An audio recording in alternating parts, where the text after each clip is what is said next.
Hello, hi everyone. The topic of today's lecture is attachments in removable prosthodontics. Okay, so this is the last lecture of the series of lecture for you guys, and after this, hopefully, you will be starting your seminars from the next week. So, in case someone is getting confused, the topic originally was intracoronal retainers and precision attachments.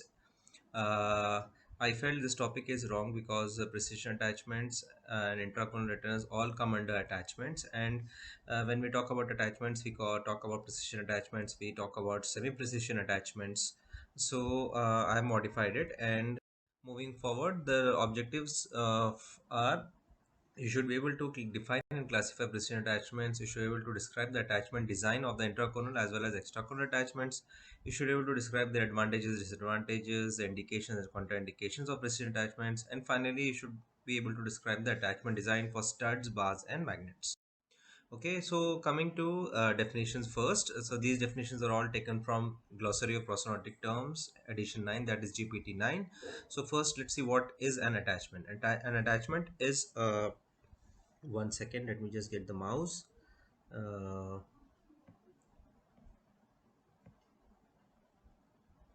okay, so an attachment is a mechanical device for fixation, retention, and stabilization of a prosthesis. It is also a retainer connect consisting of a metal receptacle and a closely fitting part. The former, that is the receptacle, is known as the matrix and is usually contained within the normal contours of a crown, and these may be intracornal or extracornal attachments. Okay, so intercornal attachments are any prefabricated or custom made attachment for support retention of a fixed or removable partial denture. The matrix and matrix components are positioned within the normal contours. That's why it's called as an intracornal attachment, as you can see in the pic over here. So intracornal attachments are confined within the normal contours of a tooth or a crown, whereas extracornal attachments are any prefabricated attachment for support and retention of a removable dental prosthesis, and the receptive and the retentive component, that is the matrix and patrix, are positioned outside of the normal contours of the crown. That's why they're called an extracornal attachment. So here matrix is the receptacle, that is the female portion, and patrix is the part that fits closely into it, that is the male part. Okay, so to avoid confusion, so what is a friction attachment? Friction attachment is also known as a precision attachment. These friction attachment or precision attachment is a precision or semi-precision attachment that achieves retention by metal to metal contact without any springs, clips, or any other mechanical means of retention. So there is a precision attachment means both the parts of the attachment are metallic and they do not have any resilient component in between them, whereas a semi-precision attachment is a lab fabricated rigid metallic matrix of a fixed or removable partial denture that fits into the matrix, that is receptacle, in a cast restoration. Okay, so these may be used for fixed removable bridges like Andrews bridge, or these may be used in cast partial dentures, or these may be also be used for the retention of a tooth supported over denture. So they are designed to replace the basically the occlusal rest, the bracing arm, the direct retainer of a conventional clasp assembly in a CPD denture. So this is what I am talking about, intracoronal and extracoronal attachments. Okay, so what are the indications for these attachments in removable prosthodontics? First is in the aesthetic zone. So when we use a type of attachment such as an intracoronal or extracoronal, precision or semi-precision attachment, there is no need for clasp, there is no need for occlusal rest, there is no need for a reciprocal arm. So the clasp metal display is not there. So it's obviously aesthetic. It redistributes the forces, that is these attachments are very rigid and they are closely approximated to the tooth, so and they balance the forces. They minimize the trauma to the soft tissues by redistribution of the forces between the tissues and the teeth. They minimize the trauma to the soft tissues adjacent to the abutment teeth, that is in the edentulous area. They control the roding and rotational forces because these attachments usually move in a vertical direction, so they minimize the rotational forces with the exception of a stud attachments like a locator or a ball attachment. Okay, they can be used when non-parallel abutments are also present. They can be used for segmenting long span bridges when there are too many long bridges, especially if you remember we talk about pyre abutments. When you have a 5 unit bridge in the maxillary or mandibular arch, where say you have first premolar is missing and the first molar is missing and the second premolar becomes the pyre abutment. So in such cases, to avoid detrimental forces to the pyre abutment, we generally use a split connector. So basically, split connector is nothing but an extracornal or intracornal attachment added onto the second premolar in case of a pyre abutment. And for future salvage efforts, they improve the retention. Obviously, retention is much better than with the clasp assembly. They can be used as movable joints in fixed movable bridge work, like in Andrews Bridge, where you have large pontic area, large edentulous defects, and you want to go with a fixed bridge. So in such cases, the edentulous portion, you fabricate a separate removable fixed partial denture or acrylic denture. So this is known as an Andrews bridge. They can also use as stress breakers in free and saddle areas like the Kennedy's class 1 and class 2 situation. Intracoronal attachments are as effective as direct retainers, if not better. They can be used as connectors in sectional dentures. So sections of fixed process may be connected with intracoronal attachments. They can be used to lock connector joint saddles in the opposite arch as a contingency device for extension or conversion of existing dentures where fixed partial dentures are contraindicated due to periodontal disease, and to retain hybrid dentures. Okay, so hybrid dentures are basically your overdentures placed on implants or on remaining abutment. Okay, contraindications are of course in patients who are sick and senile, that is patient who are not in their mental health capacity or do not have enough strength and mental alertness to use and maintain care for these appliances along one precise path of insertion. The patient must possess an average degree of manual skill. So if there is more than one path of insertion, it is difficult for the patient to insert the cast partial denture or an overdenture. Patient with severe periodontal disease, because these, as I mentioned, these attachments are very rigid and they may cause further damage to the periodontal complex of the periodontally compromised abutment teeth. So in such cases, we should not use them. Patients have high caries index or poor oral hygiene status, or who cannot maintain regular oral hygiene, in them it is definitely contraindicated as a result in caries of the abutment teeth under the attachment. Okay, and when there is inadequate space, there should be enough vertical space available for the placement of the attachment and its receptacle, that is the receptacle, the fitting portion, and the framework. So we need sufficient space for all of these. Okay, so what are the advantages? As I mentioned, there are no visible clasp or rest, so of course it is definitely more aesthetic. So it is more acceptable for the patient to have a removal type of prosthesis without any clasp. As you can see here we have two abutment crowns retaining an attachment. So what type of attachment is this? This is an extracornal attachment. This is the OT cap. So this is the extracornal attachment, and the this is the male portion here, and the receptacle with the housing is retained inside of the removable partial denture. You can see here this is a Kennedy's class 2 situation in which first and second molar have been missing and they are being retained with the help of a extracornal attachment on these two abutment crowns. Okay, so compared to conventional class partial dentures, they give better retention and stability, and they are less liable to fracture than class. So class, one of the main disadvantages of class is if the patient uses too much force, or the CPD falls down, or if you try to manipulate the clasp, there is high chances of clasp fracture.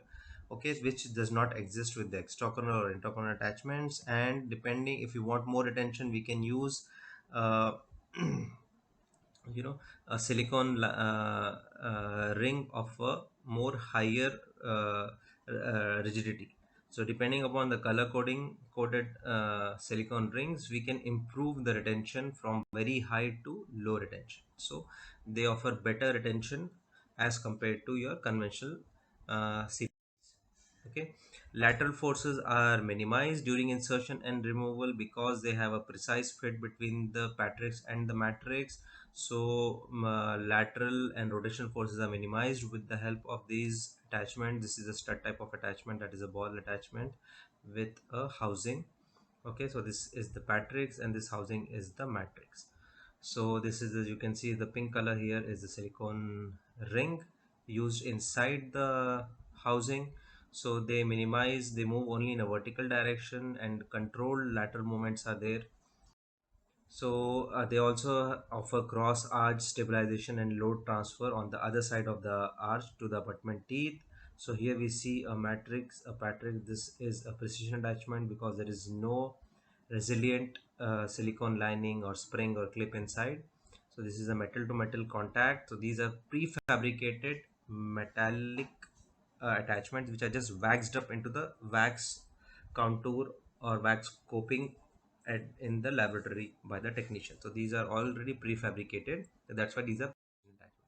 So in case of distal extension based removed partial denture, they incorporate a stress breaker philosophy by using an intraconal extraconal attachment in a distal extension cavities class 1 and class 2. The stress is dissipated with the vertical controlled vertical movement of the attachment, and there, as we know, there is a resilient silicone liner inside the between the matrix and the patrick. So this dissipates the forces, uh, allows vertical and rotational movements to certain extent, and depending on the design and the resiliency of the silicone lining. So it works effectively in a tooth and tissue supported cast partial denture. So this is one example. This is an extracorneal attachment and OT cap, like I mentioned before. So this allows vertical and rotational movement because of the ball head design, and of course the silicone lining or the ring can be, or the sleeve can be changed to the desired rigidity. Okay, the clear silicone linings are the most flexible ones. Precision attachment provide better vertical support and better stimulation of the underlying tissues through intermittent vertical massage of the edentulous. Okay, so what are the disadvantages? Complexity of the design, complex principle and procedure of fabrication. So of course we know there are multiple components involved, they are highly precise, and they require a good level of expertise to be executed. Not any lab technician can do it. They are expensive because these are prefabricated either attachments or prefabricated patterns of attachments, so they are pretty expensive compared to your traditional CPD, and they require high level of technical expertise for successful fabrication. As I mentioned, because of the increased incidence of secondary caries, so the patient has to maintain a good level of oral hygiene. Okay, and since the tooth may be, need to be extensively prepared to receive the attachment, especially in case of an intracoronal attachment, so this is also a drawback. The attachment are subject to wear because, as I mentioned, semi-precision attachments have a intermittent resilient element, like it could be a ring, it could be a silicone sleeve or a clip. So these wear over time, so these need to be replaced and maintained. So this is again an added disadvantage. Okay, coming to classification, like we have already seen in definition, we have precision attachments and semi-precision attachments. Precision attachments are already prefabricated, whereas semi-precision attachments need to be fabricated in the laboratory. Usually, they are available in burnout castable plastic patterns, which are just waxed onto the coping and then cast in the laboratory with the either nickel chromium or cobalt chromium. Okay, the precision attachments are generally intracornal and non-resilient, so they are just metal to metal contact. Semi-precision attachments are intracornal, extracornal, radicular, intraradicular, you name it. All varieties are available in precision attachment. Now coming back to precision attachments, their advantages include they have consistent quality because they are prefabricated. There is controlled wear because there is only metal to metal contact, so there is no intermittent element. So there is less chances of wear. They're easier to repair, and these parts are interchangeable. Okay, now some examples of wrist attachments are a roach type of ball slider. So this is the matrix receptacle, and this is a ball attachment, which is known as a roach type of ball slider. So this can be attached on the distal of the abutment teeth in case of Kennedy class 1 and class 2. And also we have McCollum slider. So this is like your normal, like how we have sliding windows, aluminum windows in our condos or apartments. So something based on the similar concept. So these can be included as an intracornal attachment because they do not occupy much space. You can see again there is no intermittent element other than metal only. So these can be used intracornally. And we have stern latch. This is also used intracornally. One part is waxed onto the crown, another part is retained inside the removable partial. So this is one type of semi-precision attachment, that is a burn OT cap. So the here we can see This is the ball type of attachment. It is waxed onto the uh, coping or wax pattern on for the crown. So it is attached onto it using a parallelometer.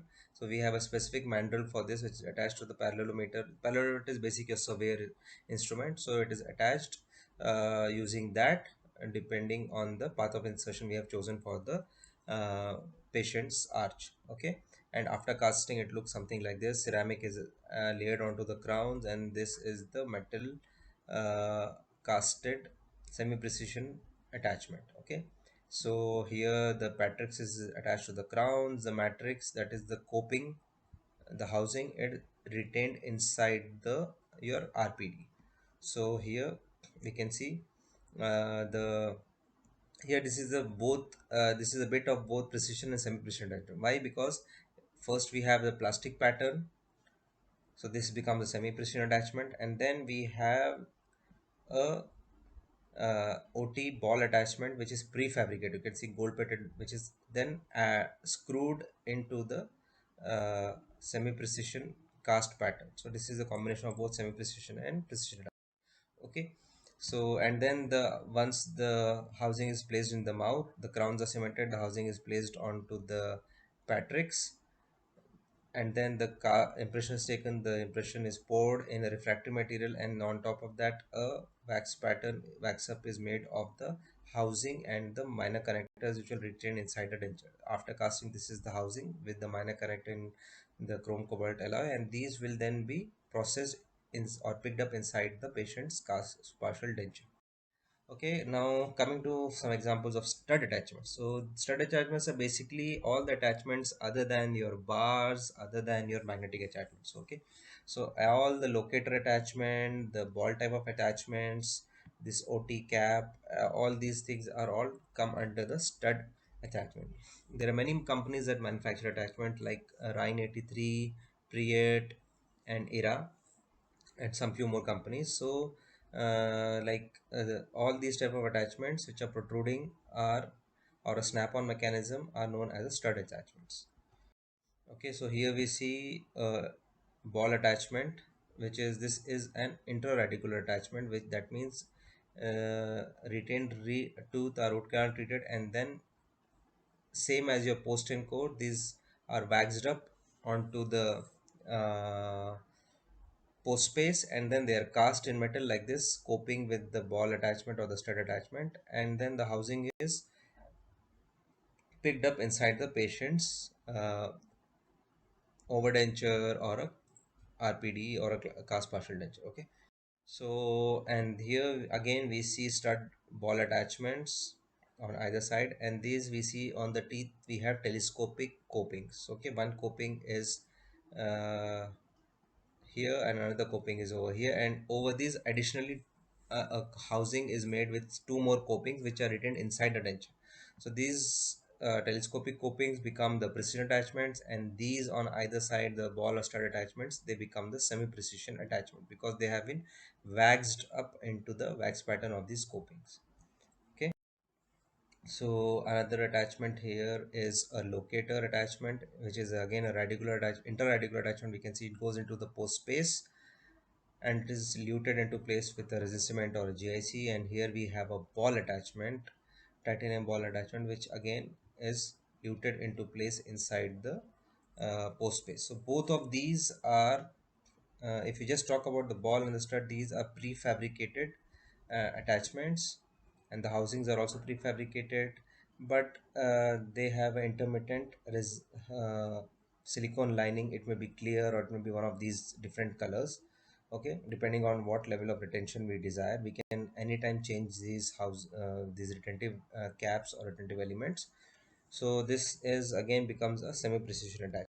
Okay, so coming to bar attachment. So first bar attachment that we'll be seeing is a header bar. So as the name suggests, it is a bar that connects the two abutment teeth or the two implant copings.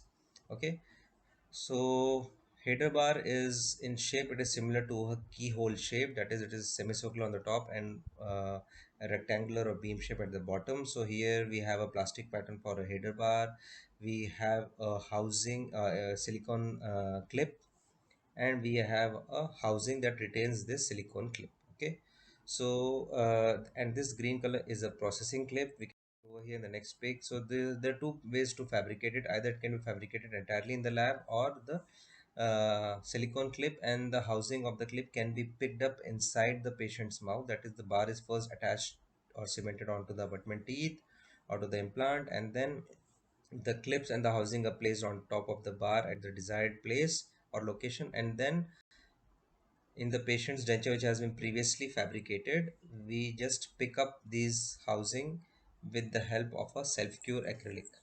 In the lab, they can be processed by duplicating the after cementation of the bar. The impression is taken, and this impression is posed in a refractory material. That's why you see the cast is very rough. And on this refractory cast, the green color processing spacer is first placed. Over that, the housing is placed, and this is processed inside the denture, like how we process our denture the regular way, or by Priad Corporation. And this is an OT bar by the Rhine 83 Attachments, which is an Italian based company which specializes in precision attachments.